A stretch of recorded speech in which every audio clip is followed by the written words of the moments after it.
লাল Scotch টেপে মোড়ানো ৯৯টি cocktail এবং soft ড্রিঙ্কসের বোতলে বিশেষ কায়দায় তৈরি করা ৪০টি পেট্রোল বোমা উদ্ধার করতে সক্ষম হয়।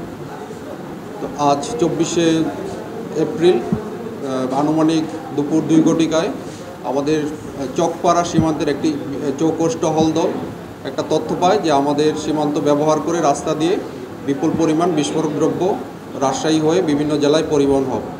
সেই তথ্যের ভিত্তিতে আমরা বিভিন্ন জায়গায় তল্লাশি অভিযান পরিচালনা করি।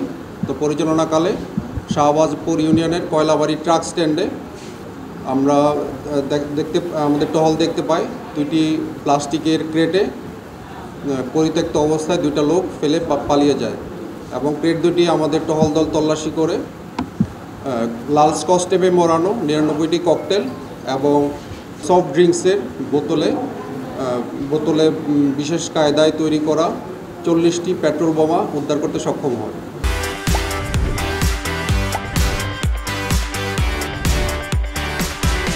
এটা ককটেল এবং যে পেট্রোল বোমা এটা দেশের আইনশৃঙ্খলা পরিস্থিতিকে অবনতি করার জন্য ব্যবহার হবে বলে আমাদের অনুমেয়।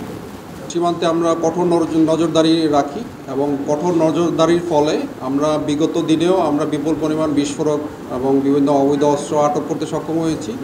বর্ডার গার্ড বাংলাদেশের মহাপরিচালক আমাদের সীমান্তবর্তী সকল ব্যাটালিয়ন এবং সীমান্তে দায়িত্বরত বিজিবি সদস্যদের নির্দেশনা দিয়েছেন আমাদের সীমান্ত ব্যবহার করে যেন কোনো ধরনের অবৈধ অস্ত্র, গোলাবারুদ, বিস্ফোরক দ্রব্য ব্যবহার, প্রবেশ এবং পরিবহন কোনোভাবেই না করা যায়।